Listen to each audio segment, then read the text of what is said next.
I hit. You are now entering the world of a movie review. A world full of drama, joy, ridicule, movie spoilers, unpopular opinions, and adult humor for as far as the eye can see. Welcome to an evening at the movies.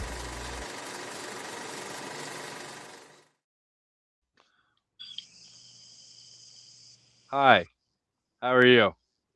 Welcome back to everybody's favorite movie review based podcast. This is an evening at the movies. Um, for those of you who do not know, this is the podcast where we eat the stale popcorn, we drink the watered down sodas, and we talk about all of our favorite movies and why we love them. And talk amongst yourselves for a minute, please. Looks like you are required to give some attention. All right. Well, as second in command, I guess I'll take over. Yeah, I'm a private. Yeah, you are. You got the privates. A private who's into corporal Right. punishment. Hey, I'm not gonna yuck your yum. Whatever makes you happy.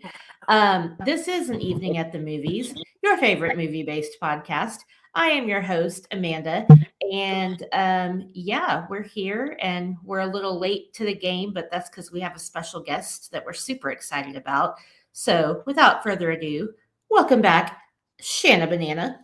Hello, I'm so excited. I have not been on in so long, and I just get to come back for one of my favorite movies to just be done with. So I am super excited. I'm prepared for all the stupidity. Mostly mine. We are very happy you're here because definitely we need two women to discuss this women's empowerment movie and the genius that is Elle Woods. So I'm very glad that you're here for this. Yes. Kasey, you might want to refrain from making any kind of negative or defamatory statements or gestures about this movie, or we both might kill you live on air. You will not say anything bad about this movie.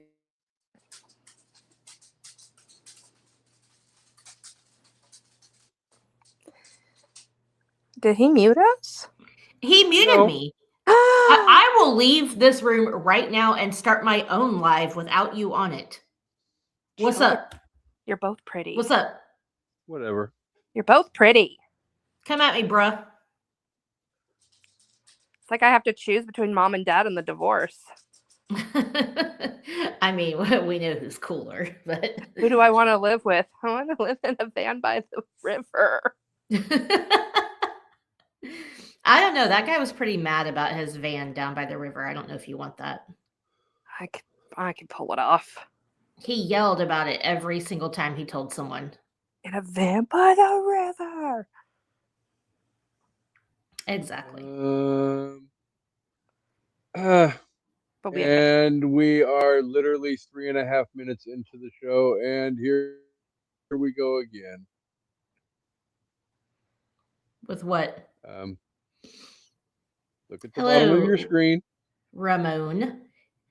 Is that an earthquake? No, it's Ramon.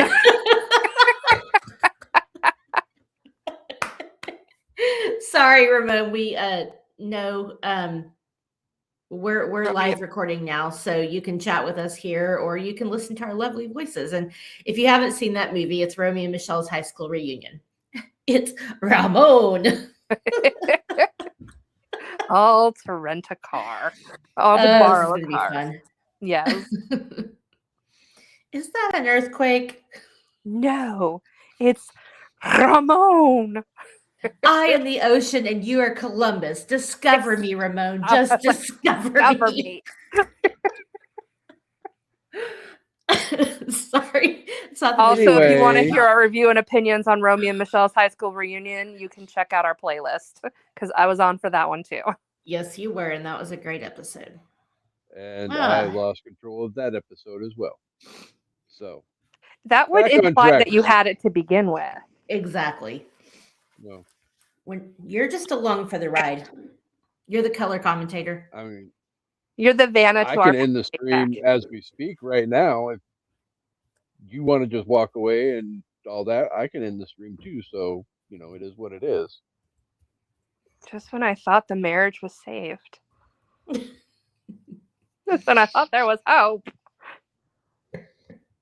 So, anyway, um, introductions all aside, welcome back, everybody. Um, it is Women in History Month for the month of March, and we are here to discuss movies with female, well, female-led movies. Last week we discussed Bad Moms. This week we discussing, um, Who's legally typing? blonde. Sorry, it's me. It's really loud and it's causing Kasey to cut out. Sorry. It's me. It's me. Sorry. She does it all the time. I'm used The to it. problem is her. I don't do it all the time, but Her mouth is covered in Every fur. episode. hey, actually, Shana, if you were here for last week's episode, you would know how I feel about fur-covered muffs. Do you keep your panty hamster hairless? No. Yeah. We had a whole discussion about this last week. I'm going to have to check it out because now I have to know where people stand. I had to give Kasey a very thorough tongue lashing over criticizing women's nether regions and how they are Or even armpit hair. cared for. I find armpit hair to be disgusting, and I wish men and women shaved it, but that's just me. So If you maintain it properly, you're welcome, listeners. Do not shave my armpits bald because number one, I have mobility issues, and number two, I also have a bleeding disorder. So when you put a razor in my hand and put it to skin that is delicate, it's a no-go. It's like a dude shaving his balls with, Parkinson's. That'd be bad. oh god. Yeah, that would be terrible. He's like, oh my god. The more you know. You have to get the right trimmer. It's all about the right trimmer. Well, I trim it. I just don't go in there with like a straight razor. Probably a good call. Yeah. So yeah, week 2 of women-led movies. And women-led armpit hair. Exactly. You can move to Now, France. That's what they do in Europe, right? Toe fro. What do you do about your toe fro? My what now? Your toe fro? Oh. I do stuff about it. I have a very reliable electronic battery operated trimmer. I just let that little wildebeest go. And then but then you can't get it. It allows for better accessibility if you trim it up. How much hair are you growing on your big toe? Are you talking about my literal big toe? Yes. What do you think? Okay, that's not what I thought. I thought you were talking about my camel toe. No, I was talking about the toe fro. Like, why are we talking about this? I shave it. I shave my big toe for everybody that wants to know that. Because it's gross. You can call me Frodo. Froto. Guys can get away with that. Girls can't, right? I can, because I don't care. Fair. What about you, Kasey? Do you let your big toe grow hair?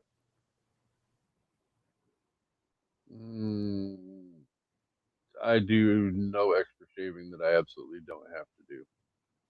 So we probably have comparable big toes. Fair enough. Probably. Yeah. I mean, mine's not like noticeable, but if you like get it in the light just right, you can see the little hairs standing up. Yeah. Nobody's worried about that. I don't think. What do you think about Elle Woods? Do you think she waxes her big toe, or do you think she's good with just shaving it? I think she waxes everything. I think she probably lasers. Fair. I bet she got what money. could be lasered was lasered, and I'll bet everything else is waxed. Yeah. She's a Bel Air girl with lots of money. She can do all the things to keep herself looking like a regulation hottie. Yeah. which she is. Got her That she part is. Harvard. What? I said it's partially what got her into Harvard. Exactly. I know. Well, I was going to say this. We're going to start talking about the movie, obviously, but I was like, we have to look at this and realize that Elle Woods was a DEI admit to Harvard Yeah, for sure. absolutely. All those pervy old men were like, finding all the reasons like she's got a GPA of 4.0. She made some faux fur panties. Oh, clearly she's a philanthropist. And a friend to animals. Yeah, pervy old Harvard guys need a hot girl to look at. Yep. Hence why we are discussing Legally Blonde this week. Kasey, are you falling asleep? No, I'm along for the ride. All right. Well, what's up with Legally Blonde? For those of you who don't know, Legally Blonde released on July 13th, 2001, was directed by Robert Luketic, released by MGM, had an $18 million budget, made a whopping $142 million at the box office. If you have not seen it, it is currently available to stream on the Cock, otherwise known as Peacock. My college mascot was the peacock, and we used to yell "Go Cox." Yeah, like South Carolina, Gamecocks. Who came up with that idea? It's terrible. Awful. A bunch of dumbass freaking old people. And also, I do have a couple Rotten Tomato scores that I can guarantee at least one of the two women, if not both of them, are going to shit their pants over. Tells me it's lower would than it you- should. Would you ladies like to wager a guess as to how low these scores are? I'm gonna go 34. Damn, Gina, you lowballed the shit out of this, and you have to do tomato meter and popcorn meter. The tomato. What's the difference again? Tomatoes the critics, popcorn's the audience. Audience, I'm going to go 70. And critics, you're going 34. Yeah. Okay. Because the critics typically are made of middle-aged men back then. And they wouldn't like a movie that gave women any kind of perception of power. Back then, or even now, but I mean, they were but no, I know. politically incorrect to actually verbalize it. Okay, I'm gonna be a little nicer than Shana. I'm gonna put the critic score at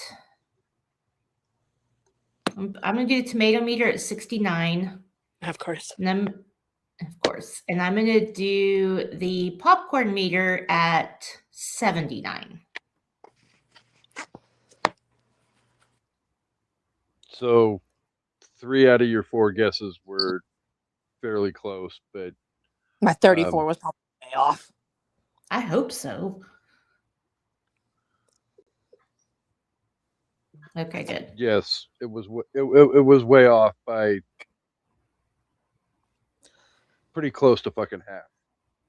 I can't be expected to be pretty in now.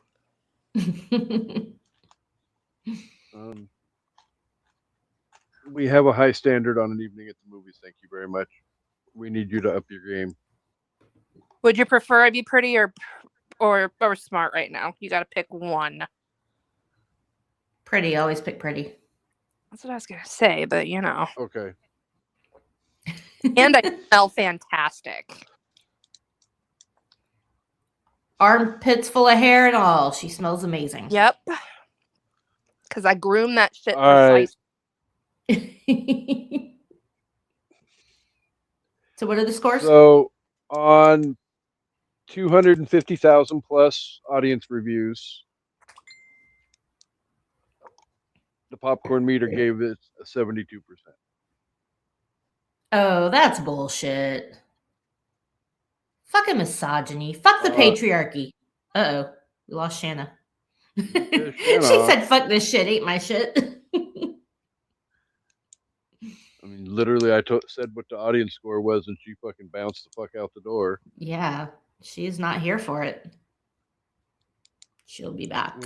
I'm kind of hoping she comes back so she can hear how bad her guess on the tomato meter was.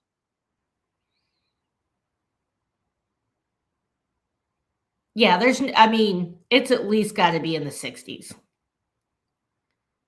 Just go ahead and, oh, there she is. Yeah, sorry about that. Damn, Gina, did it shock We that literally much? pissed. It probably did. And on 151 critic reviews, this movie also got a 72%.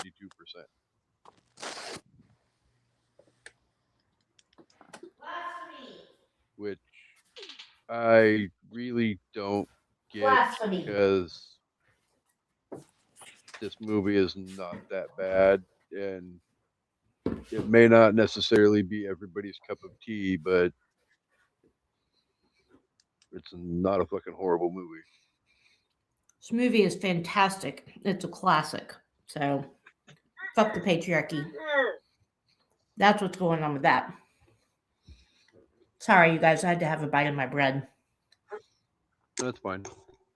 Okay, so Legally Blonde actually was nominated for some awards. So we'll go over that real quick, and then I'll tell people what it's about if you've been living under a rock. I can almost guarantee you it wasn't a freaking Academy Award. God damn it, we lost her again. What? And there she is again. I don't think that was her as much as that was me. Oh, okay. I hit a key on the keyboard, and I think I booted Shana. It's okay, I'm back. Fucking keyboard keys. God. All right, so sorry, I have to read off my list. I'm trying everything I can to get control back of my show. Our show. Just anyway. Not 2 weeks ago, it wasn't. Legally Blonde received 2 Golden Globe nominations, one for Best Picture, Comedy, or Musical, and Best Actress for Reese Witherspoon. Unfortunately for them, that was the year of Moulin Rouge, which took both of those awards for the movie and for Nicole Kidman. So can't be too mad at that. I'll be right back. I gotta run Larry to the bathroom, but talk amongst yourselves. It was also nominated for a Kids' Choice Award for Reese Witherspoon as favorite female movie star. Got several MTV Movie Awards. It was nominated for Best Movie, Best Female Performance for Reese, and then it won Best Comedy Performance for Reese, Best Dressed for Reese Witherspoon, and Best Line, which is one of my favorites in the movie. Oh, I like your outfit, except when I dress up as a frigid bitch, I try not to look so constipated. And then last, it got the movie several. Is insanely quotable. Yeah, this movie is insanely quotable. It won the Teen Choice Award for Movie of the Summer, and then Victor Garber was nominated for Choice Sleazebag, and well served. And I didn't look up to see which scene, but said she was nominated for Choice Hissy Fit. I just have to say about Victor Garber, he has been one of my old man crushes since Alias, when he wasn't even really that old, but he's so hot. I know he's old and I know he's gay, but I don't care. He's hot. Was Alias before or after Titanic? Before. Okay. Maybe during. No. I'm sorry. Alias was after. Okay. Titanic was 97. He was hot in Titanic too. Oh yeah, he was. Alias was 2001, so it was after. My bad. But yeah, just love Victor Garber. But yeah, he's a complete sleazebag in this movie. I don't know who he lost the Teen Choice Award to, but might have been the dick from Moulin Rouge. That guy was pretty bad too. So All right. So, for people who don't know, Legally Blonde follows Elle Woods, a fashionable sorority president who gets into Harvard Law School to win back her ex-boyfriend Warner. Initially dismissed as frivolous, Elle embraces her intelligence and unique style to excel in her studies, eventually winning a high-profile murder case through her knowledge of fashion and perm maintenance. The rules of hair care are simple and finite. Any Cosmo girl would have known. You don't let a perm for 24 hours. Even I know that, and I've only had one perm in my life. So, Velma was a little fat liar in this movie, wasn't she? She sure was. No. Lots of liars in this movie. Yep. All right, ladies. No, let's get the short part of this discussion out of the way right off the bat, because I feel like there's one of these questions that there really isn't going to be a whole hell of a lot to say about it. So, what about this movie doesn't work for both of you? It's too short. I don't know.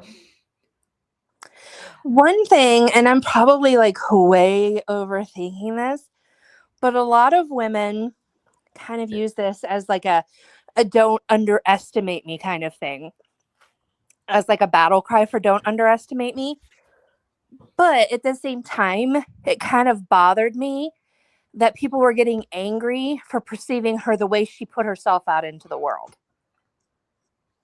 Like, if you put yourself out that these are the only things that are important to you, then don't be surprised when people are like, wait, you know about this? You know, if you portray yourself in a certain way, you can't then turn around and say it's your fault for seeing me that way.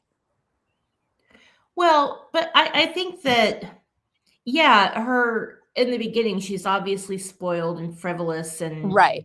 Cares about certain things.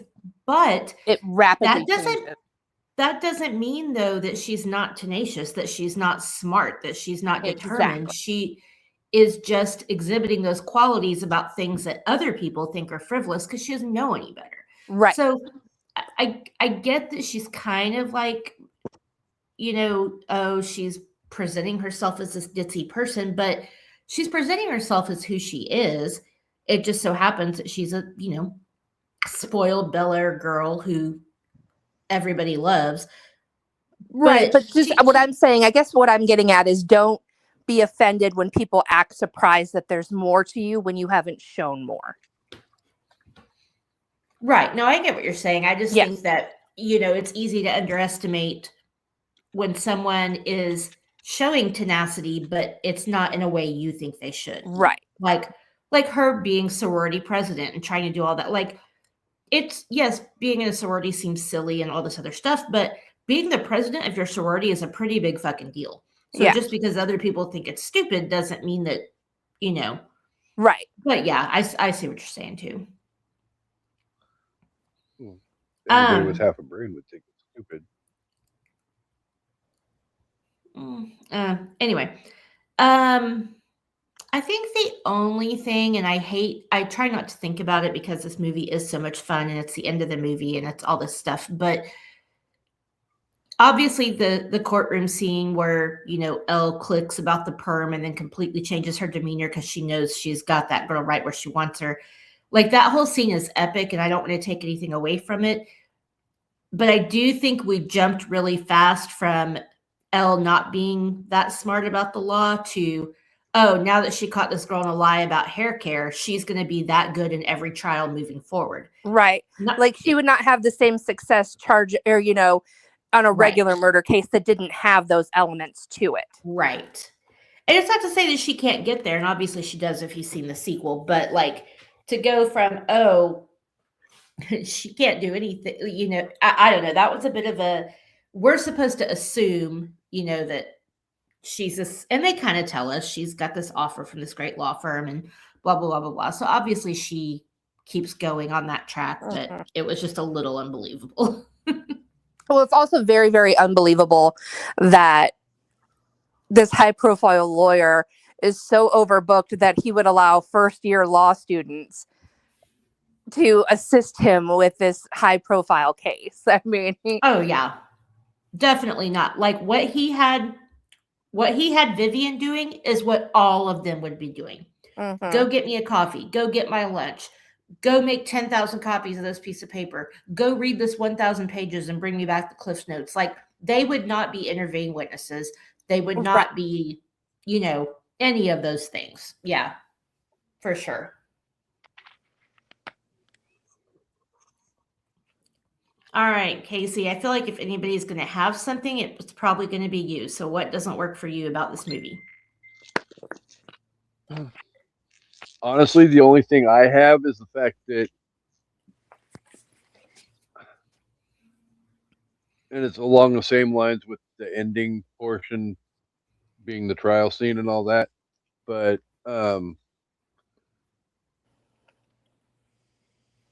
I wasn't a big fan of the whole how fast it literally went from, what's going to happen to all of a sudden, oh, he's gay. That's how we're going to get what's her face off. I mean, the pool boy or whatever. Yeah, the pool boy being gay, and that's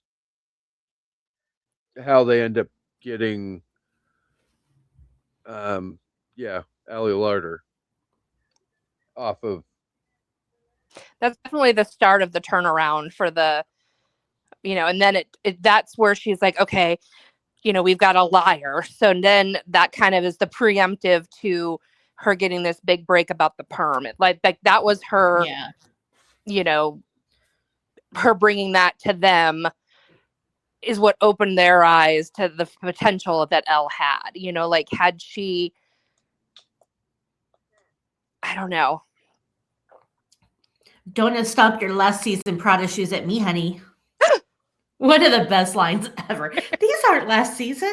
Oh, I love that part. Warner, what kind of shoes are these? Black ones? I mean, I get what you're saying. I just think that I actually thought that was really well paced, but because it wasn't that big. Like her being unfaithful wasn't really, I think, and maybe I'm wrong, but even the first time I watched this, I went into it assuming she didn't kill her husband.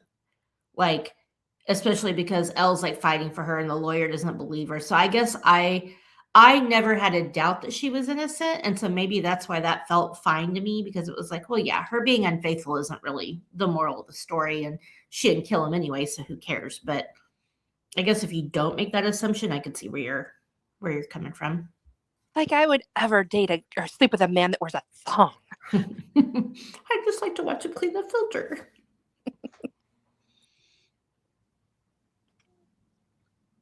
So yeah, there really isn't a whole lot about this movie to not get on board with.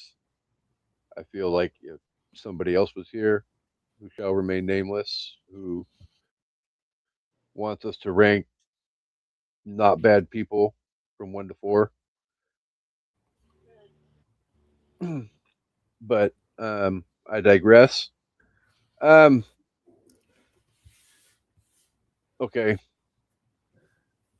For the next 2.5 hours, we will be discussing everything that is great about this movie. I mean, can we just go frame by frame?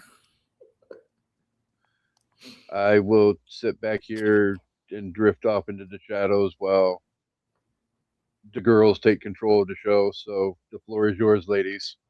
I'd like to start with greatness her boobs. of Legally Blonde.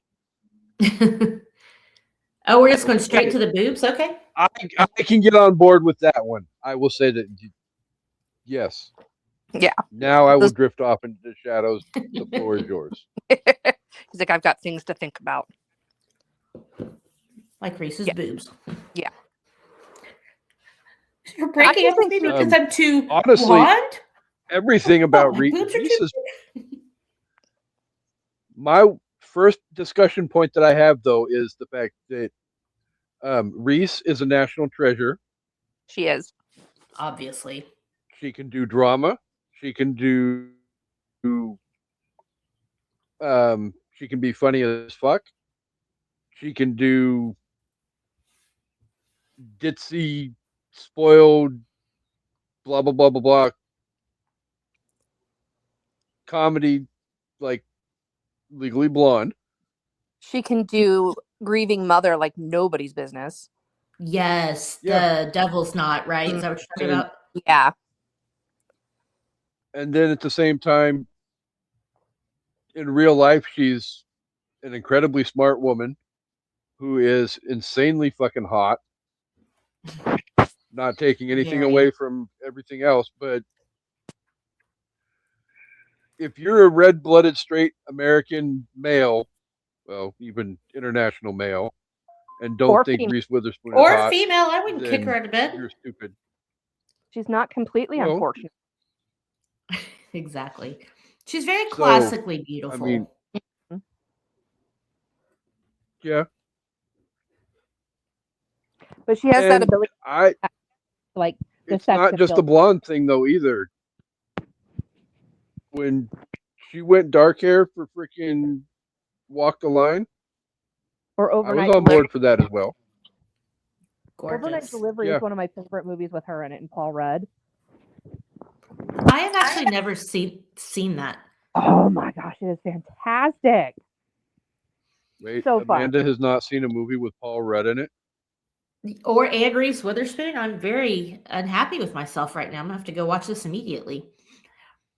Well, what's crazy about this movie is that she had just, she's coming off of Election, and then before that, she was the Man on the Moon, and then another like sort of like drama movie. Now, Election is like a dark comedy, and I mean, obviously, between Tracy Flick and Madeline McKenzie on Big Little Lies, she can play a vicious bitch really well too.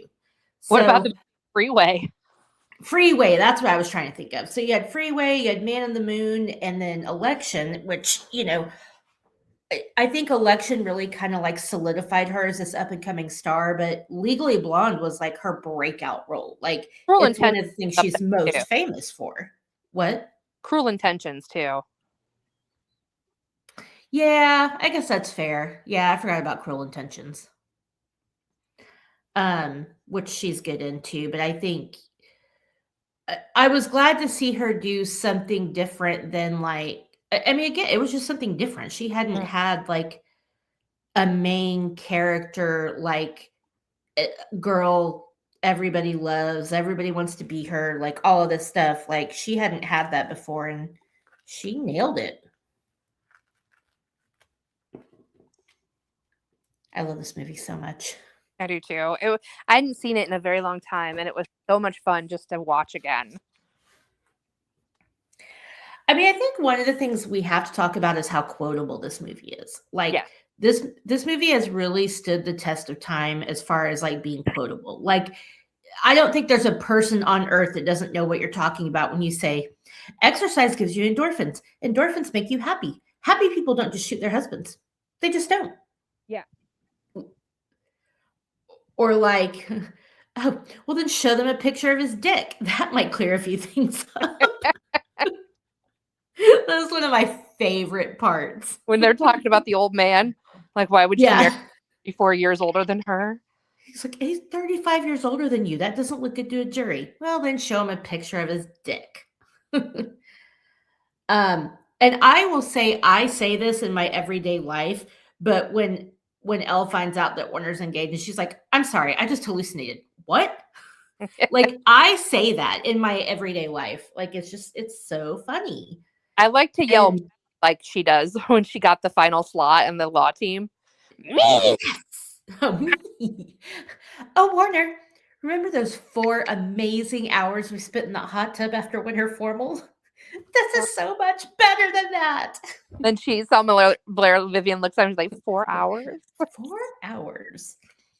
And like obviously the bend and snap, like everybody knows the bend and snap. Oh, here's my Kasey, just for you, my Taylor Swift reference. Dear reader, bend when you can, snap when you have to. It's one of my. I love that she took bend and snap and turned it into that lyric because it's perfect. Bend when you can, snap when you have to, which is different than the bend and snap, but still. What are you doing? What? What's going on right now? I heard the theme from What is? Halloween. My phone rang, so I turned the freaking volume off. I thought I was hallucinating. I just hallucinated. What? I was like, I live alone. What's happening? Wrong season. I used to have a little poster in my office at work that says, "Live every day like Elle Woods after Warner told her she wasn't smart enough for law school." Mm-hmm. Was And that's that like the main theme of this movie. Was that the half a closet sized office? Yes.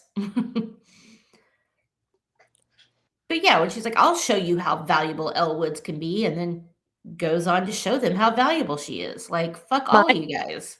My grandmother, smartest woman I've ever known in my entire life, the one that always told me to wear the perfume like it is a special occasion. Margie? Huh? Marjorie? My grandma Ruthie, but yes. Oh, okay. She would always tell people or tell me, she's like, don't do things to prove them wrong. Do things to prove yourself right.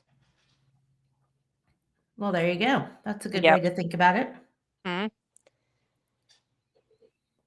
Like if they don't think you do it, you can do it, but you think you can, prove yourself right. Don't prove them wrong because they don't matter. Well, and I think the thing about Elle that is so amazing is that, with a few exceptions in the movie, she just exudes confidence. Mhm. Like, even if she is being like ditzy and silly, like, I For mean, being so fun of. for example, we think that she's this silly, vapid, like sorority girl. When she's at that dinner with Warner and he's like, "I want to talk about our future," and she's like, "I am fully amenable to that conversation." Nobody uses the word amenable unless they're very smart. Like, Right. that's not a word people use. So she has these moments where she drops things that you're like, and again, when Emmett is talking to her outside the class and he's like, "Yeah, they do that Socratic method." If she wasn't smart, she would have no idea what Socratic method meant. But she said, she acted like she knew what he meant. So you get these little tidbits, but even when she's not sure, she's still like super confident. And not only that, but the kind of confidence that would be required to have when she walks into that quote unquote costume party. And people are like, why are you dressed like that? Going. Never once did she say, Vivian told me it was a costume party. Yep. She's just like, I wanted to try something different. And she wore it with confidence. Yeah. And you literally read my mind because that's where I was going, was the fact that she didn't, sell Vivian out. She knows she can take Vivian. She doesn't need Warner's sympathy when it comes to that. Like, and it's like, I don't want to win him back by getting like, sad points. I want to win him back because I'm the better woman, which at that moment, she thinks that's what she wants. And she thinks she is the better woman for him. So it's not like sneaky, you know what I mean? You never want to lose sneaky. You never want to win someone just because someone else lost them. Right. Another Grandma Ruthie wisdom words of wiseness. Nice. And like, can you imagine the courage it took for her to show up to the library, to their little like study table with her ex-boyfriend that she's still in love with and the girl that he's engaged to. And she just shows up and she's like, "Oh, hi, look, I brought sustenance. I'm here to join your study group." Like, yes, she's trying to win Warner back, but she also still is just like this optimist who thinks everybody's going to be nice. Everybody's going to do the right thing.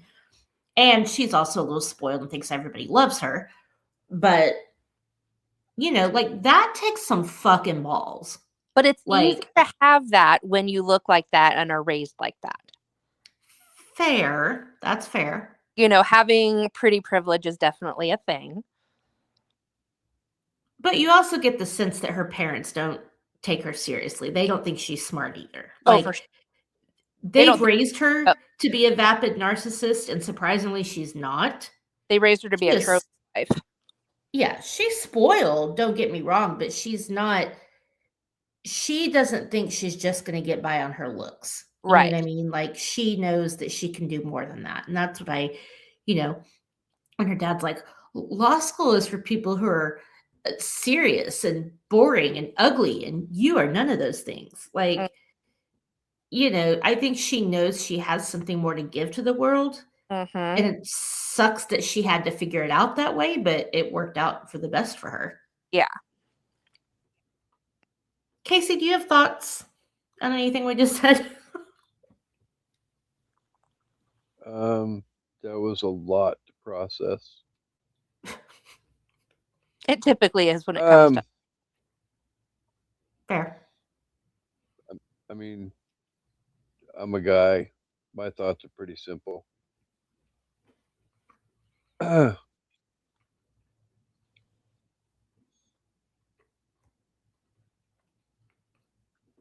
you lose them? No, it's like you can say them out No, loud.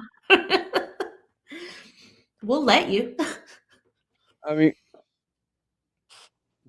I don't need you to let me do anything.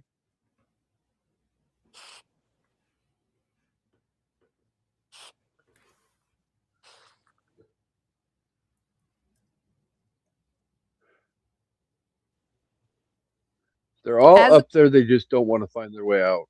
as a male, do you think, and I know this is a loaded question and it's probably putting you in front of the firing squad of the female listeners, but if you as a male had two applications and they both had equal aptitude and their not their IQs but their LSATs and their GPA and everything were very, very similar, and you had a Vivian and you had an L and you only had one spot, which one you giving it to as a male on the as a board male, at the As in board? only using his maleness to make this decision? If Because he was that's on, easy. if he was on the board of admission, Harvard University? yes. If you had been on that board, would she have gotten in? would Elle have gotten in? Yeah. Absolutely, 100%. And is that because of the paperwork or because of the application video? You could be Girls honest. Gone Wild. Yeah. To be fair, Kasey probably would have saw Coppola in the credits and been like, okay, she's in. Yeah. I hired a Coppola to direct my admissions video. Yeah, Coppola had nothing to do with why I would allow that video to get her into Harvard Law. And can we just for a moment discuss, and I don't own anything as expensive as a Tiffany necklace, but her wearing it in the pool made me so anxious. Like the chlorine is going to destroy that. No, if it's real gold and a real diamond, it'll survive. The Tiffany necklace, is it gold or is it silver or platinum? Or it's probably platinum. Yeah. It was silver, you're right. But like that made me nervous. Like, what if it goes down the pool filter? And then secondly, like the amount of sequins on her bathing suits, like sequins to me are sharp and they're not soft. So like it would be uncomfortable. Well, you're not like, okay, because I loved that bathing suit and I loved that she had it in like 4 different colors. I think it's adorable, but it's just not practical. Okay, so I'm going to say when I was about 70 pounds lighter, I had a very beautiful, like most beautiful swimsuit I've ever owned, bikini that had sequins. It wasn't full sequined like that, but it was a lot.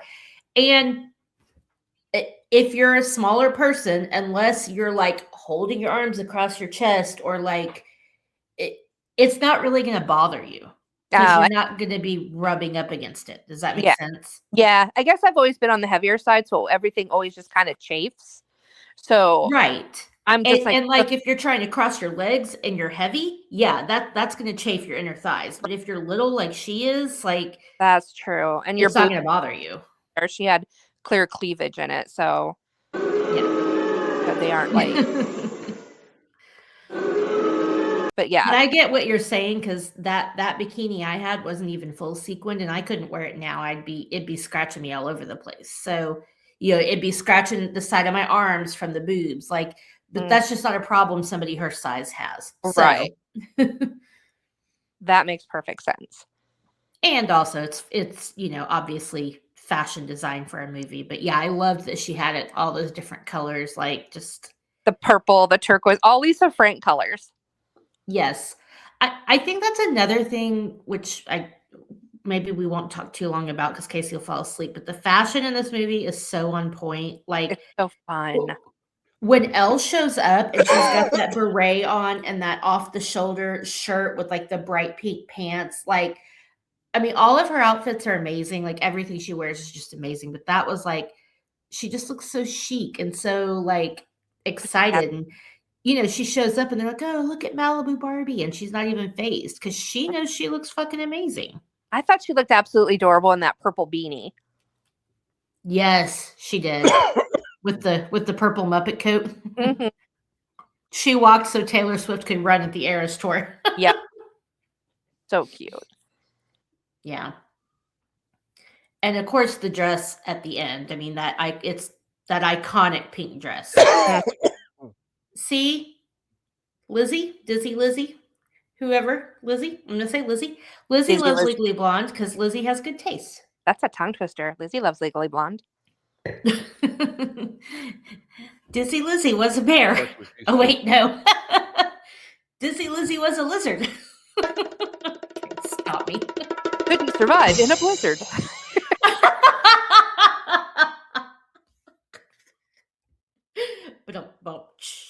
You got one of those?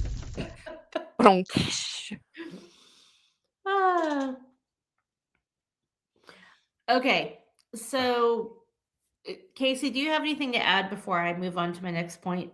I want to make sure you get to talk. Unless it's about boobs again. I don't think so.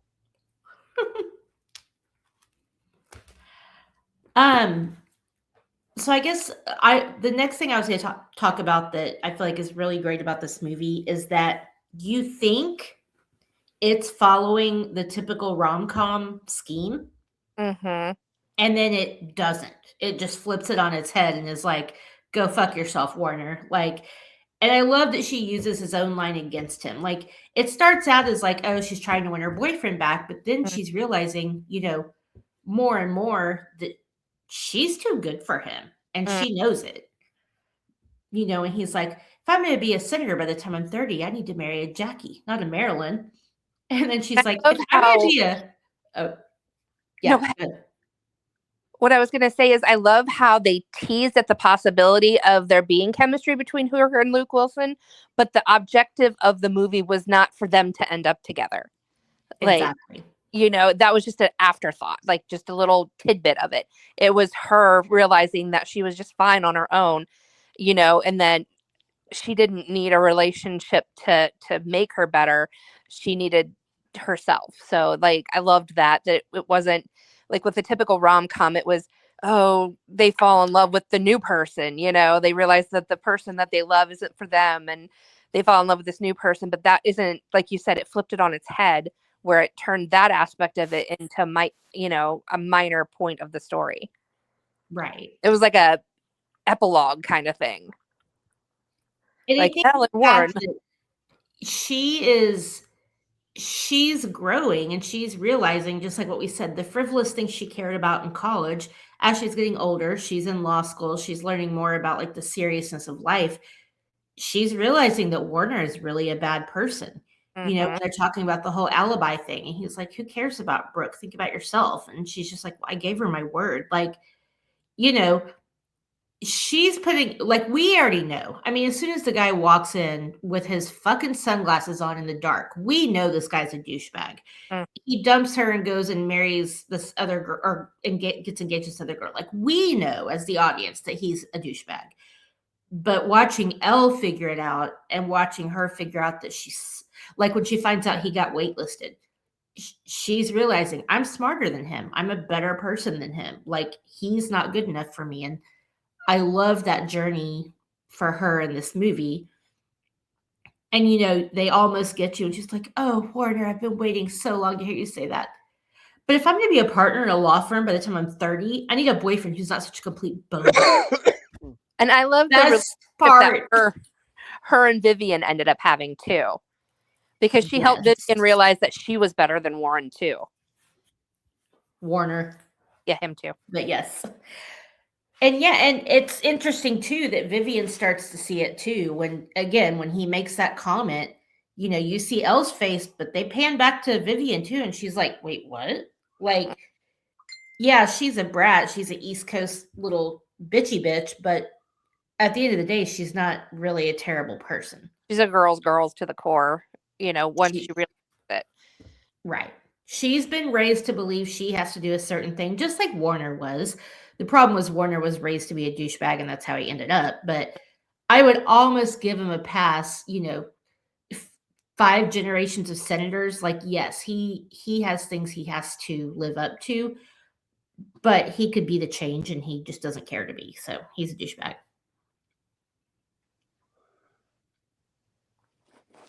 Kasey, what are your thoughts on that?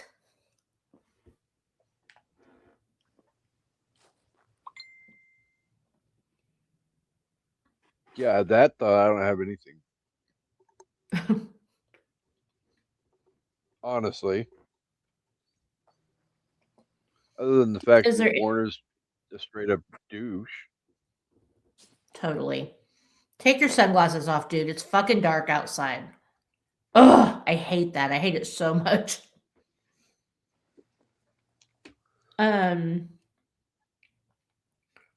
So, okay, you guys go. Is there something I haven't mentioned that you guys love? Oh, sorry.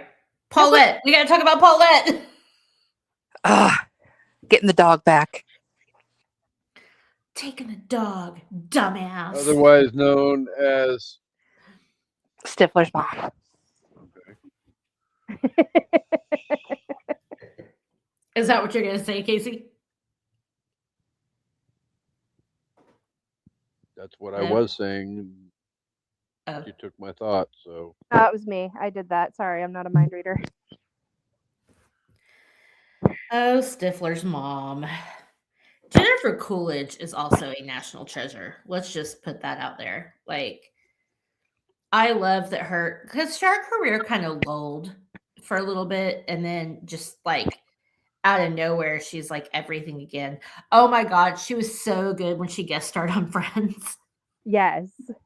I feel like a complete arse. Well, in America, you're just an ass.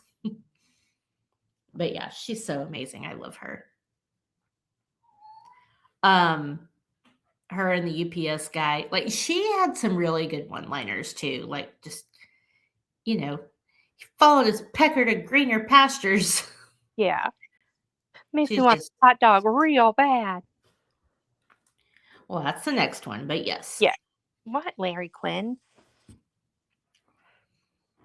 But yeah, their friendship is so adorable, and, you know, just, I love how they kind of make each other better too.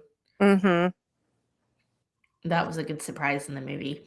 I love that you go into this movie thinking it's going to be some kind of rom-com, and then it really isn't. And it's really just about, you know, believing in yourself. I mean, that's ultimately, if you're going to sum up this whole movie in one thing, this movie is about believing in yourself. Empowerment. Whether you're a woman or not. Like, it's just about, you know, knowing what you're capable of and believing in that and going for it. And I think that's a message everybody can get behind. This is like the female version of Magic Mike. What? Like, you can do anything if you just believe in yourself. Like, she's going to law school and he's becoming a male stripper. Both entertain me equally. Yeah, but for her, that was a really long walk from point A to point B. For him, it was like not even a full hop on one foot. Yeah. Either way, I'm here for it. Both which scenarios would cause me to diddle the skittle. Okay.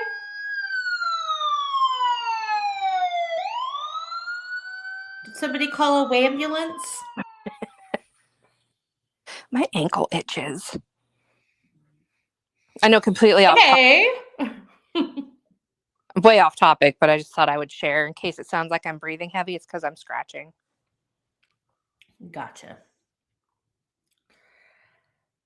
Oh, sorry. This is random. Another one of my favorite quotes. You think she just woke up one morning and said, I think I'll go to law school today? It's pink. Oh, and it's scented. I think it gives it a little something extra. Don't you think? He's So like, cute. like, I go here. Yeah.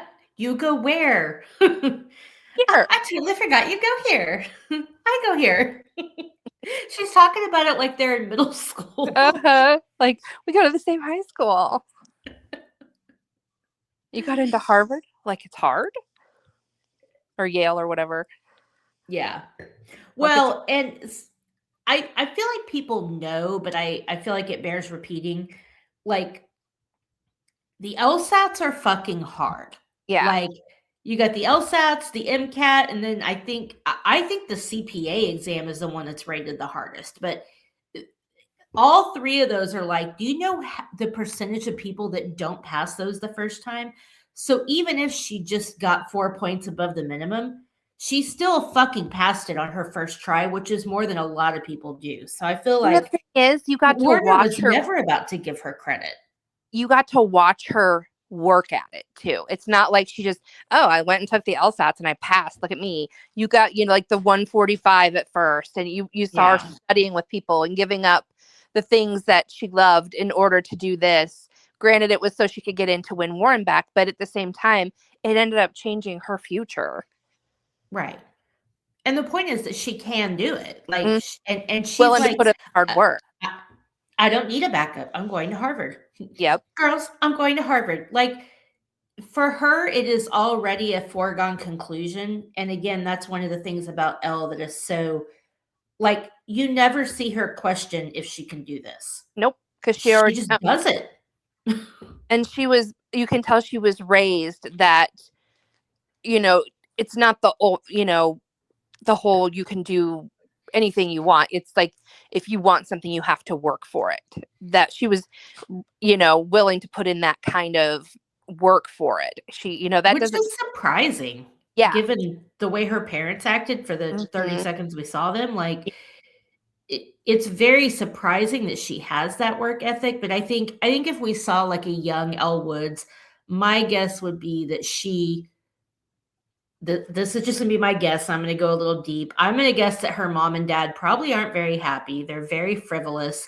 She looks at her mom and sees a girl who went from, in the words of Rachel's mom, from my parents' house to the sorority house to my husband's house, and never did anything of her own. And she probably said, I'm not going to end up like that. Mm-hmm.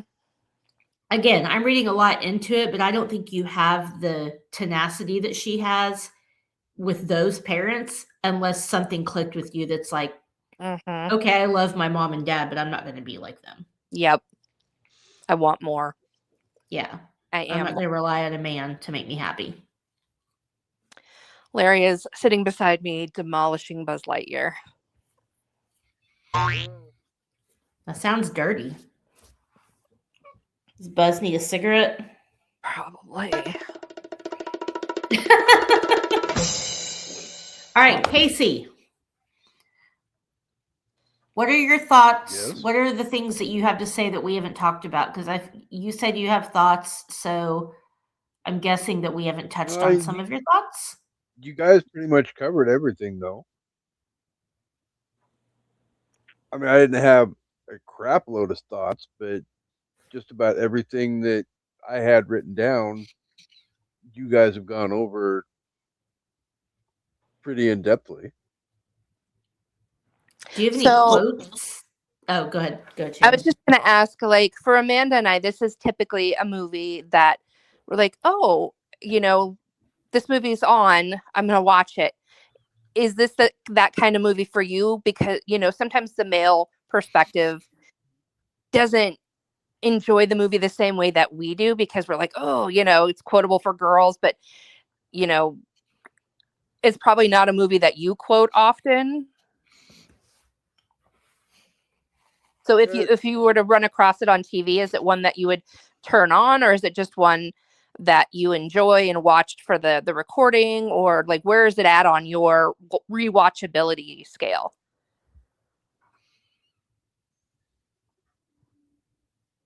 I don't necessarily think it's one that I would go out and say to myself, "Ooh, it's been a year since I've seen Legally Blonde. I have to go out and watch it now." Mm-hmm. Fair. But if I was, scrolling through the channel guide on the TV and it happened to be on, yeah, I'll stop and watch it, especially if there's nothing on. I mean, it's not Because it necessarily really something that I'm is. just going to rush out. Say what? No, sorry. Oh, no, I get what you're saying. Like, but it is one of those movies. Like, there's just movies that you can see on TV that you can drop into it no matter what place in the movie it is, and you can just keep Mm-hmm. watching it. Like, some movies you can do that and some you can't. And this is definitely one of the ones that you can just, which I think that's probably a comedy thing, like for the most part. So, but I mean, I get why it But wouldn't be. though, It's a quote unquote chick flick. Like, I get it. But it's fun. It's probably a different kind of fun for us than it is for like the male listeners and Kasey, just Oh, because all girls want to be popular. Well, most of us want to be popular and liked and pretty and be able to wear all the cute clothes and have a little dog named Bruiser and the pretty car and but to be fair, a lot of us, that's how we were raised. yeah. So it's like, you can't. But again, Elle definitely goes outside her comfort zone and kind of shows that. I mean, obviously, yes, for girls, because it's a girl's storyline, it's whatever. Mhm. But I think even for anybody, if Yeah, you want to do something different, you can go do something different. exactly. Even if it starts out for maybe the kind of wrong reason, you can figure shit out. It's a good coming of age story. It's not necessarily that it was the wrong reason. It's just she was trying, that was what was important to her. Like that Right. was, the biggest portion of her life. She was trying to maintain that. So it wasn't necessarily the wrong reason. She just wanted that life back. So then, Yeah. as the movie went on, the priorities changed, which is what, evolved her reasoning for wanting to do all of this is for herself. So I don't know. It's just, there's so much empowerment in that line of thinking, like, you start off because you want to win your boyfriend back. And because, that may seem shallow to some, but to her, that's what her priority was. Like that she had her future whole planned out with Warren Exactly. or Yeah. Warner or whatever his name is. Why do I keep calling him Warren? I don't feel the need to explain my art to you, Warren. Yeah. So, I mean, and then it culminates in her realizing that she's a fucking badass. Yeah. It's funny that she's like, I'm never going to be good enough for you, am I? And then at the end, it's like, well, he was never good enough for you. You just didn't know that. Mm-hmm. So, well, all right. Should we get on to our top fives, or Kasey? Is there anything we can I cover? think I think we pretty much covered it all. If you guys Is are there ready, any we can quotes move I on to top missed? fives. Okay. Do you guys have any quotes that I missed? Because I know there's some good quotes. I want to know if there's anything. We'd I be here covered all some good night. ones. We would be Well, here. I know. I didn't know if there was something that stuck out to you guys that. I like when she For the calls him Bruce matter, Wood, all mass. just like his last name was just the way it is. I'm Alan. This is Bruiser Woods. Yeah, I love that she introduces him by his last name. Yes. Uh-huh. What was yours, Casey? I think we're on a delay. Yeah, What I was think the one you were reading? For that matter, all masturbatory emissions where his sperm was clearly not seeking an egg could be termed reckless abandonment. Yeah, I love that whole exchange when she was It's like, so good. has he kept track of all of his masturbatory deposits? Well, and with the way things are going nowadays, and I love that some people have tried to introduce that exact thing into law. Just obviously, it's not going to pass, but they're like, if you're gonna, tell a woman what she can and can't do with her body, okay, well, if you're gonna jack off and you're not trying to get someone pregnant, then clearly that's reckless abandonment.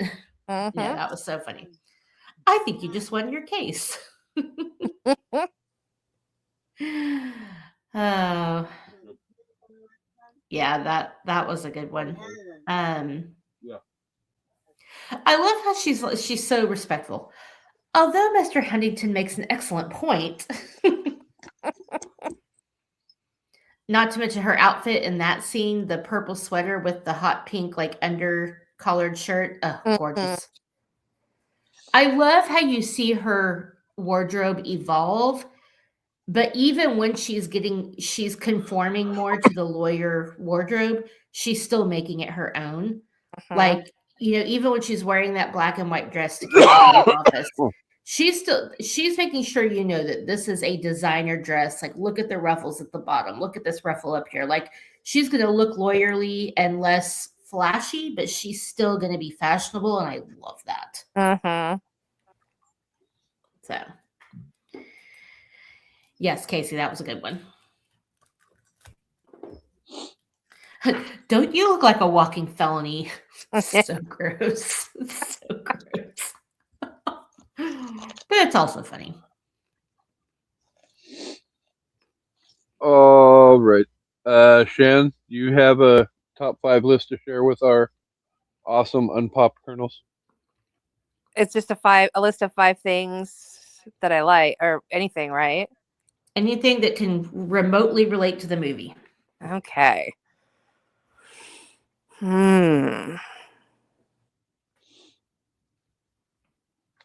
Let's go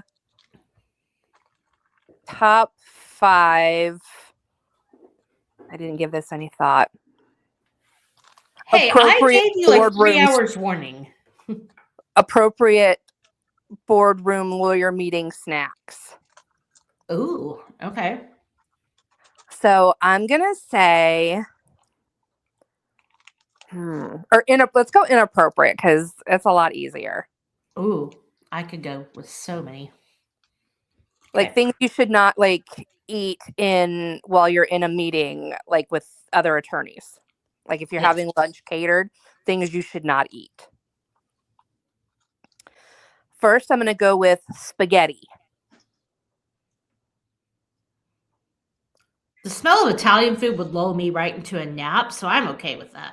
But it's so messy. I would end up with it's it very all messy. Fair. Second, I'm going to go with yogurt. People scrape the yogurt containers like it's a line of Coke. And? It would be distracting. Okay. All right. What if I just did one of these? Stuck my tongue in it. That would be perfectly acceptable. Would that be distracting? Would it? Probably. If you were tongue deep in a bowl of yogurt, probably. Burnt popcorn. Oh God, yes. Microwaved fish. Any fish. Yes. Like tuna salad. What about sushi? Messy. Okay, but sushi isn't typically smelly, so I'd be okay with that. And then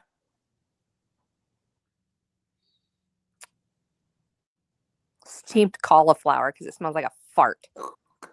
Cauliflower? Oh, do you like cauliflower, Kasey? I love I can't. cauliflower. I can't stand cauliflower. I love Oh. cooked cauliflower with cheese on it. Cauliflower and Brussels sprouts, the smell of both of those things, either one, I want to vomit. I have never tried either one because the smell gives me such a visceral reaction that I want to throw up. Yeah.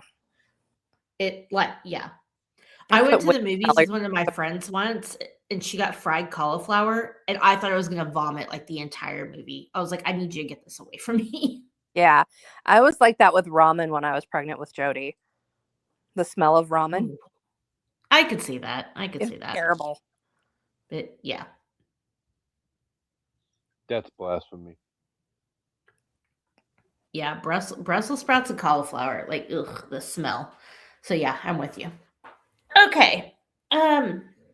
So I went with my top 5 favorite movie courtroom scenes, and I decided to keep my top 5 to comedy. But for my honorable mentions, I did want to mention my 2 favorites that, or 3 favorites, that are dramas. So the first one would be Matthew McConaughey's Closing in A Time to Kill. Oh God. Like classic. Like now imagine if that little girl were white. Oh. Yeah. Oh God. That whole scene. Just yeah. A Few Good Men, You Can't Handle the Truth. Like so quotable. That whole scene is so just dynamic, intense, and amazing. Mm-hmm. And then the other one is while not the main twist of the movie, the ending courtroom scene in Primal Fear, where Ed Norton's character switches over to the other character. Mm-hmm. The spoiler is the obviously best part of the movie when you realize what was really happening. But the fact that he changed over into his quote unquote other personality, like that whole scene was just like terrifying and crazy. So, okay. Sorry. So for my top 5, I did comedies. Number 5 is Idiocracy. That whole movie's hilarious and unfortunately relevant, but that courtroom scene, they said you robbed a hospital. Why did you do that? I'm not guilty. That's not what that other lawyer said. I love that movie. Okay, number 4, Liar Liar. Really all of the courtroom scenes, but specifically where he brings out the birth certificate and figures out, he's like, the truth shall set you free. That's all amazing. Number 3, Kasey, don't say anything. I'm going with the whole courtroom scene in Ghostbusters 2. If I got to be specific, the part when he's like, well, you know what, kitten? Sometimes things happen that can't be explained. Shit happens, and who are you going to call? But really, the whole courtroom scene in Ghostbusters 2 is just hilarious. The Scolari brothers. Don't look at me like that, Kasey. You know that part's funny. I was told number 2 and number 1 are honestly interchangeable for me, but I think one just barely has the edge. So for number 2, we're going to go Legally Blonde, the scene where she realizes or figures out that Chutney's guilty. Like, who names her kid Chutney? Right? Like, fucking East Coast rich people. That's who. Apparently. Who names their kid Putnam Bowes Huntington III? Yeah. I love that they threw Putnam Bowes in there. Are those the printing people? Or Yeah. is that Putnam Bowes? No, what is Putnam Bowes? I thought it was like a Hewlett Packard kind of like an electronics That's kind of Pitney company. Bowes. That's Pitney Bowes. That's what Shana initially wanted to name Jody. Yes, Pitney. Oh, so maybe they just played off that, and that's what I was thinking. Yeah. I don't know what Putnam means. That's my high school name too, was Putnam City, which isn't the name of any city anywhere in the state of Oklahoma. So I don't know. But anyway, I don't know what Putnam means. All right. Uh, and then number one is obviously My Cousin Vinny. The whole car scene. Yeah. I like when he was like the two Utes. The what? The Utes. You know, the young guys, the Utes. And then Again, every courtroom scene in that movie is hilarious between Herman Munster and uh-huh. what's his name from Goodfellas, Joe Pesci. But Yeah. yeah, their chemistry is so amazing. But specifically, the scene with Marissa Tomei is just She won an they Oscar knock for it that. out of the park. I think she Did won she an win Oscar it? Yeah, I think she won it. She was. She I won know Best she was Supporting Actress nominated. that year. She Oh, won okay. Well, there Best you go. Supporting Actress. Which There is you hard go. to do with a comedy. Yes. Meanwhile, she probably didn't even get nominated for that movie she did with Christian Slater, which is one of my favorite movies of all time. Untamed Heart, Untamed Heart. Ugh, the monkey you heart. guys. If you have not seen Untamed Heart, it is a gem from the 90s that nobody talks about.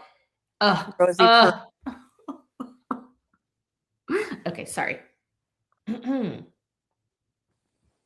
Kasey, what's your top 5? I went with top 5 cutest movie pets I like where this. because it was brought up in one of my show announcement posts by Movie Myths that Bruiser doesn't get enough screen time in this movie. He does not.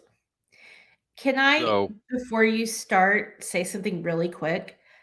For people that know, I have a white chihuahua. And if you don't know, I have a white chihuahua.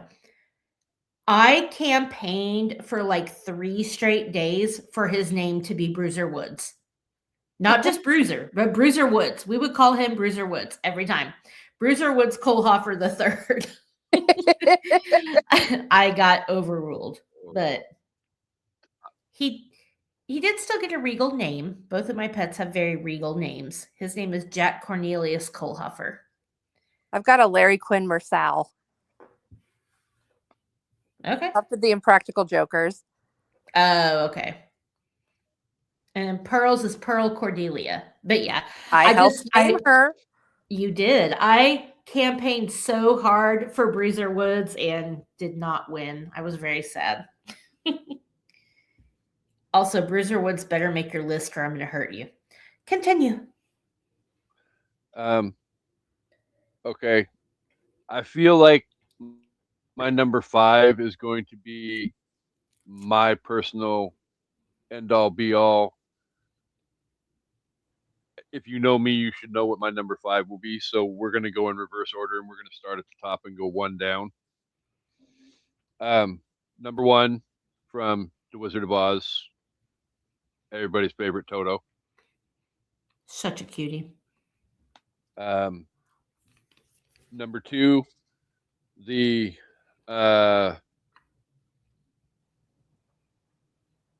there's no way of saying it. The probably world's most famous collie in the world, Lassie.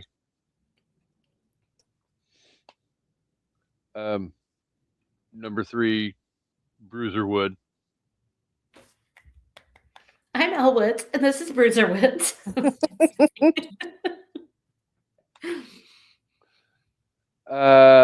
Number 4 is Marley from Marley and Me.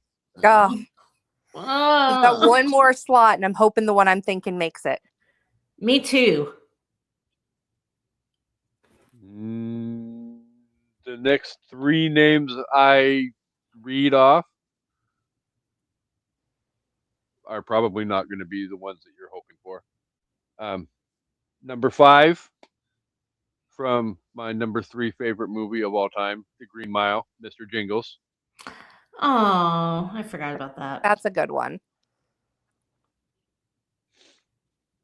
And then the Off the Wall 2. From the classic D. Wallace Stone movie from 1983, I believe. Cujo. Yes, that's what I thought your number 5 was going to be. You should have thought this one was going to be my number 5, because my honorable mention number For 1 the H? is from the classic Stephen King movie Pet Cemetery. It is Church. Church, aka So Kiwi, my little kitty that died So, 3 years ago this week. oh, the two I was thinking of did not make your list, and I was going to say Falcor from Neverending Story. Oh, I didn't think about Fantastical Beasts. yeah, fair. I mean, you're thinking pets, like Yeah, pets. but I get it. I get it. and then Dogpool. Yep. Dog pool. That's a good one. Dogpool has a special Donkey. place in my heart. Donkey. That's a good. We actually did a sip list on that, and I can't remember who you weren't on that one. I cannot remember what my we did movie pets, and I can't remember who mine were. Oh, but yeah, good choices. Very good choices. All righty. So if you, I mean, I feel like I'm beating my head against a brick wall asking this question, but if you ladies were to rate this movie on a scale of 1 to 5, with 1 being hot garbage and 5 being what you're going to give this movie, because I'm not stupid at the end of the day, What what was would the you give rating? this movie? 1 being hot garbage and 5 being the number that's Okay. the rating that you're going to end up giving this movie at the end of the day anyway. So I couldn't remember if it was 10 or not. I'm going to go 4.5 Tiffany necklaces in a swimming pool drain. Do not speak that evil into the world. Only because, like we had talked about, the progression of the movie seemed a little bit rushed to me. I would like there to have been more development of her honed skills, not just, it made it seem like it was pure luck that she figured these things out, like, that these things fell into her lap. So I would love to have more focus be on, her, because they did a great job of having the, like when she was debating in class and stuff, and she was like, neither, I would rather have an innocent client, just stuff like that. When she was like doing that kind of stuff, I loved that. So I just wish there was more of that in there. So, I'm gonna actually disagree with that. Although Miss Lindemann makes an excellent point. You can I eat my ass later. once the camera's off. Yeah, later. Me. Although I understand your point, I think that the point of this story was never her legal skills. And I agree. Like, I stand by my statement earlier that we talked about. Like, it felt like, okay, she's not going to get that lucky every single time. But what I think was more important, that was going to like fuel her progression mentally, like educationally, Was her person. was her becoming a better person. Yeah. And that's what we saw more of in the movie. And I think that was more important than her honing her legal skills. So I get what you're saying, but I actually think they did a perfect job. I have like basically, other than what I like, 0 notes in this movie. It's one of my favorite movies. I'm gonna give it 5 out of 5 passed LSAT exams. Not the I've heard of that. It's where you get a rash on your. I know you're upset about this, but can't you just take a Percocet? Forgot about that one. Kasey, you go.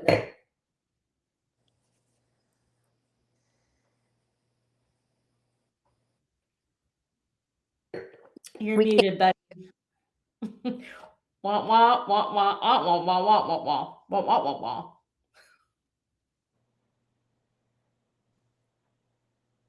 wah. I'm probably going to go down the road of saying stuff about this that some people may not necessarily expect me to say, but um, I thought the movie was funny.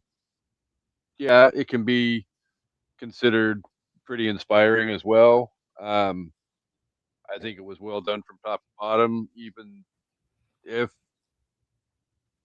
my scratching of straws to find something bad about it was some of that stuff at the end of the courtroom scene.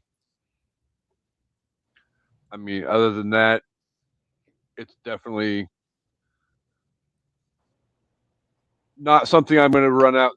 Like I told Shannon, not something I'm going to rush out and rewatch over and over and over again. But it's something that I will happily sit down and watch whenever the mood strikes. So I'm going to give it 4.5 little last season Pradas out of 5. Nice. Don't stomp your last season Prada shoes at me, honey. They're not lassies. You bitch. That whole scene was so funny. And what was your boyfriend's name? He did leave a share tape in the pool house once. All right. So with all of that said, yours truly needs to go get some dinner because his blood sugar is going through the floor. Through the floor. That's not good. But we can't Okay. end the episode though without thanking the Unpop Colonels for being here each and every week. You guys are amazingly incredible and awesome, and even to the effect that, yeah, I'm not gonna lie. Bad Moms last week pulled over 200 views, so Woo! I personally didn't think it was one of our best episodes ever, but you know, Wow. we still I found a way to thought I was in rare form, but whatever. I didn't feel like I was. I didn't say, both about it. I still It laugh is at what the it is. Cyclops But episode.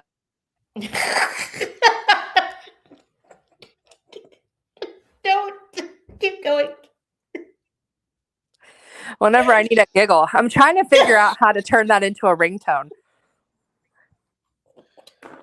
oh Lord, Kasey, talk. Mute me. Stop it.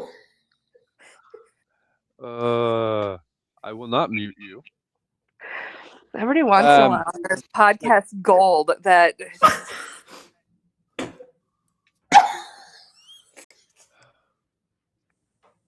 Not the Cyclops. You did it. Look at you. You're a big boy. I mean, we couldn't get through the whole fucking Reapers reunion episode without having one of those. And get We the were damn on our tissue best out and dry behavior. your eyes, you big We were. pussy. We were trying so hard, and then you just. Woo. You took it from us, and we're like, yes, we've broken him. Oh. Kasey, what's a Cyclops? You know, it's like a cyborg. Or no, what's a cyborg? Yeah. Like a It's Cyclops. the thing with one eye. Kasey, you are my hero. I'm everybody's hero. Stop muting me. I got tears forming. Me too. We're not laughing at you. We're laughing with you.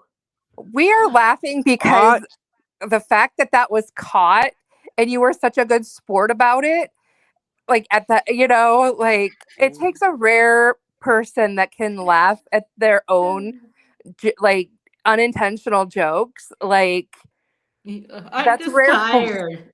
Yeah. Yes, you are. You are. We all are. We feel you, buddy. The fact that you handled it like a champ, like it was awesome.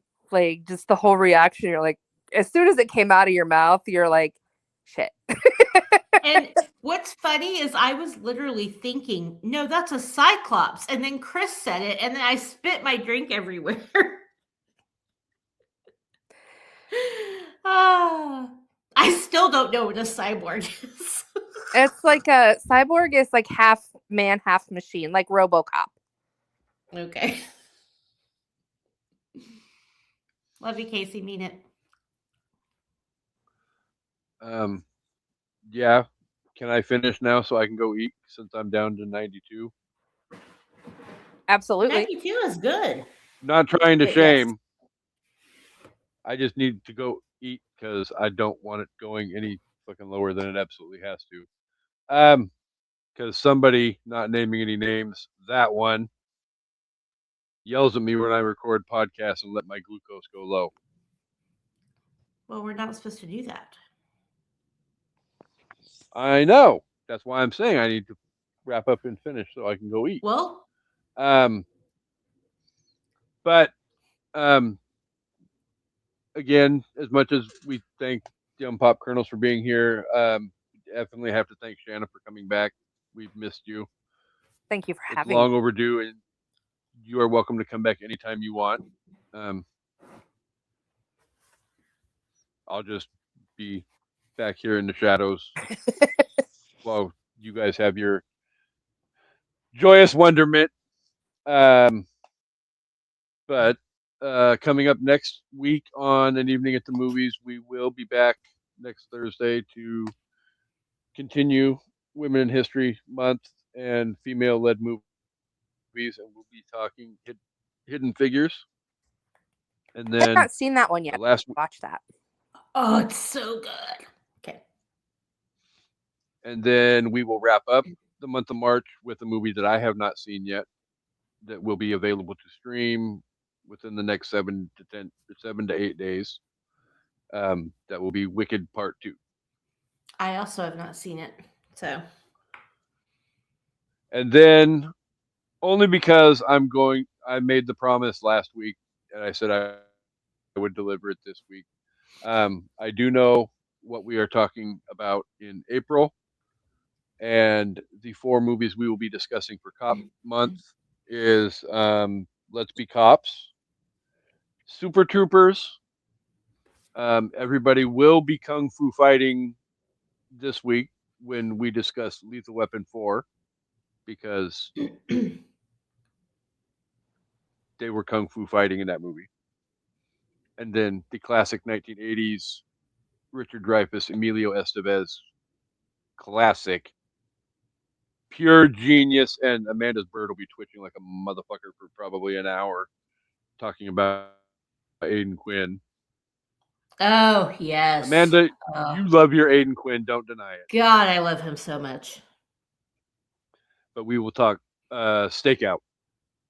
So lots of great stuff Lost coming up. 90s heartthrob. Benny and June. Far and Away? No, not Far and Away. A River Runs Through It. I'm thinking of No. Legend of the Falls. Legends of the Fall. Thank you. All of those movies are interchangeable to me. Legends of the Fall. Thank you. My God. Hope Floats. He's not in Hope Floats. Doesn't he play the cop? There's not a cop in Hope Floats. Oh, that's Practical Magic. Never mind. Oh, yes. Practical Magic. Okay. All right. All right. Sorry, Kasey. Aiden Quinn. Oh, and we're back to freaking Cyclopses and cyborgs again. But yes, lots of great stuff coming up over the next month and a half. So you will find us here every Thursday. If you cannot be here on Thursdays to join us, you can find us on Friday mornings. First thing in the morning, all episodes will be releasing. So thanks for being here, everyone. This was a lot of fun. Thank you, Shana, for coming back. Thank you for having me. And anytime, you're welcome whenever you want. And that one can take us home. All right. Thank you guys for watching. If you're watching now or watching tomorrow, happy Friday the 13th. Don't go swimming. Don't go into the woods. Don't split up. Don't have sex. Don't have get sex. drunk. Just have a safe day. And we hope you all come back for an evening at the movies. Goodbye. Bye.